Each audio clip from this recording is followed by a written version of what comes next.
उद्धारकर्ता प्रभु यीशु मसीह के अति श्रेष्ठ नाम में शुभ संदेश के हमारे सारे श्रोताओं को जय मसीह की। हमारे थोड़े समय के मनन के लिए आइए पढ़ेंगे मत्ती रचित सुसमाचार 5वां अध्याय 38 और 39 पद। Matthew's gospel chapter 5 verses 38 and 39। पिछले कई दिनों से हम यीशु मसीह के पहाड़ी उपदेश से विचार कर रहे हैं। हमने देखा 20वां पद से लेकर यीशु मसीह ने अपने पीछे हो लेने वालों से कहते हैं कि तुम्हारा धार्मिकता साधारण धार्मिक लोग जैसे फरीसी और शास्त्री उनके धार्मिकता से बढ़कर होना चाहिए। उदाहरण के रूप में नीचे के पदों में यीशु मसीह बता रहा है हृदय के गहराई से पवित्रताई और सच्चाई जरूरी है, और उसने कहा कि हर प्रकार के पाप को गंभीरता से लेना है। केवल कर्म नहीं, मन का विचार में भी पाप नहीं होना चाहिए।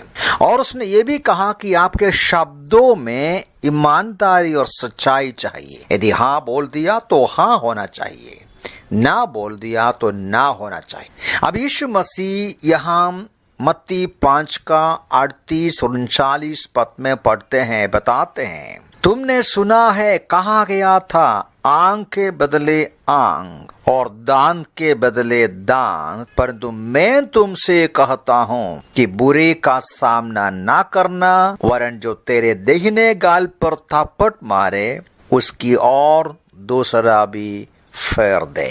दूसरे शब्दों में बिल्कुल बदला लेना नहीं चाहिए। आपको आपके खिलाफ जो भी प्रकार का बुराई, परेशानी, अनादर लोग देते हैं, शांति से सामना करना है, सह लेना है। ये सही बात है कि पुराने नियम में जैसा यीशु मसीह कहते हैं ये नियम जरूर दिया गया है, जो हम निर्गमन के पुस्तक 21 में पढ़ते हैं, लेवी व्यवस्था उसका 24 और व्यवस्था विवरण 19 में पढ़ते हैं। वहां लिखा है कि आंख के बदले आंख और दांत के बदले दांत। मतलब वहां प्रभु परमेश्वर ने समाज को इस बात का सीमित किया, कोई भी गुनाह करेगा उसके खिलाफ जो दंड है उस किया हुआ गुने से बढ़कर का दंड नहीं होना चाहिए। वो भी कोई व्यक्तिगत रूप से बदला लेने के लिए नहीं, बल्कि अदालत में करना है। लेकिन हम पढ़ते हैं, समझते हैं यीशु मसीह के समय पर यहूदी लोग व्यक्तिगत तौर से बदला लेना शुरू किया, इसका दुरुपयोग करना शुरू किया। यीशु मसीह का उपदेश है मेरे पीछे हो लेने वाले हर प्रकार का निंदा, अपमान, बुराई सहना है। अब ये गलत नहीं समझना। 29 पद में जब यीशु ने कहा परंतु मैं तुमसे कहता हूं कि बुरे का सामना नहीं करना, इसका मतलब ये नहीं है कि हर प्रकार की बुराई के सामने आंखें बंद करो, ऐसा नहीं। यीशु मसीह अपने 3.5 साल की सेवाकाई के बीच में मनुष्यों का बुराई और पाप के खिलाफ बात किया। तो पाप और बुराई के सामने चुप रहने की बात नहीं है। यहाँ का विचार ये है या आइडिया ये है, यदि कोई भी आपके खिलाफ व्यक्तिगत तौर पर किसी भी प्रकार का बुराई किया, कोई बुरे लोग बुराई किया, आप बदला नहीं लेना। इसके लिए बाद में कहते हैं मान लो कोई थप्पड़ मारा दाहिने गाल पर, आप क्या करना चाहिए? दूसरा भी फेर देना चाहिए। थप्पड़ मारना उन दिनों में खास तौर से अपमान को दर्शाते हैं। किसी के गले पर थप्पड़ मारना उनका निंदा करने का, उनका अपमान करने को दर्शाते हैं। लेकिन विश्वासी उसका बदला नहीं लेना चाहिए। कहते हैं कि आवश्यकता है तो दूसरा गला भी दिखाना चाहिए। इसका मतलब ये नहीं है कि आप कहें और मारो, इसका मतलब ऐसा नहीं। इसका मतलब ये है कि नम्रता के साथ, बहुत ही सहनशीलता के साथ सह लेना है। क्या ये संभव है? जरूर मनुष्यों को ये हो नहीं सकता है। साधारण इंसान आज हम जानते हैं, खास तौर से मनुष्य पहले से ज्यादा अपना हक और अपना जो अधिकार को पाने के लिए कोशिश करते हैं, आवाज उठाते हैं। लेकिन इसके बीच में यीशु मसीह के पीछे हो लेने वाले हर प्रकार का निंदा और अपमान और कष्ट को शांति से, नम्रता से सह लेते हैं।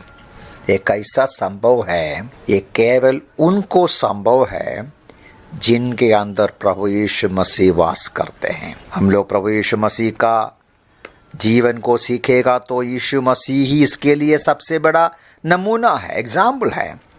पत्रस अपनी पत्रिका में प्रभु यीशु मसीह सहा हुआ संकट के बारे में इस प्रकार लिखता है। पहला पत्रस उसका 2 अध्याय 21 से लेके 23 पदों में हम लोग इस प्रकार पढ़ते हैं। कहते हैं 22, उसने ना तो कोई पाप, ना उसके मुंह से छल की कोई बात निकली।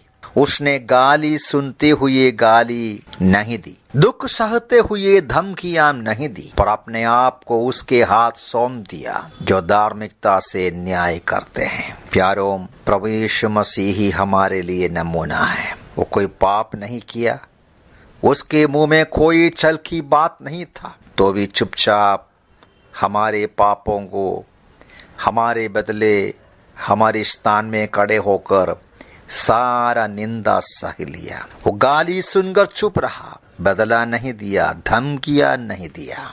ये जो मसीह यीशु का स्वभाव, जो दुश्मन को लिए प्रार्थना करते हैं, ये उनके अंदर होगा जिनके अंदर पवित्र आत्मा वास करते हैं। जिसका नया जन्म हुआ, जिसके हृदय में यीशु मसीह वास करते हैं, उनसे ही यह संभव है हर प्रकार का निंदा, अपमान और कष्ट को सहने के लिए। प्रेरित पौलुस रोमियों की पत्री में इसी प्रकार की बातें कहते हैं। रोमी 12 उसका 17वां पद का शुरुआत में, बुराई के बदले किसी से बुराई ना करो। 19वां पद में, प्रियों अपना बदला कभी ना लेना, परंतु परमेश्वर के कोप को जगा दो, क्योंकि लिखा है, प्रभु कहता है कि बदला लेना मेरा काम है, बदला मैं दूंगा। 21, बुराई से ना हारो, परंतु भलाई से बुराई को जीत लो।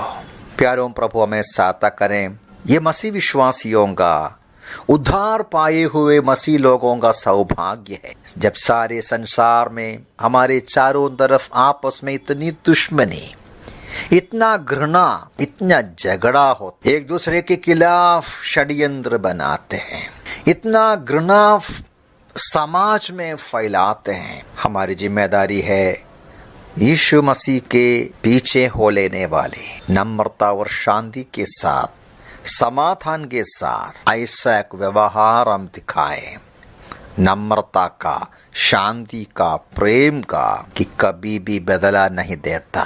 समाधान और नम्रता के साथ हर प्रकार का बुराई को सह लेते हैं, तैयार हो जाते हैं और भी संकट सहने को। नीचे के पदों में यीशु मसीह बताता है, यदि किसी को आपका कुर्ता चाहिए तो कोट भी दे दो। यदि कोई आपको बोलता है 1 किलोमीटर चलना तो 2 किलोमीटर चलना। ये है मसीह, सच्चा मसीही जीवन। प्रभु इन वचनों से हमें सहायता करें।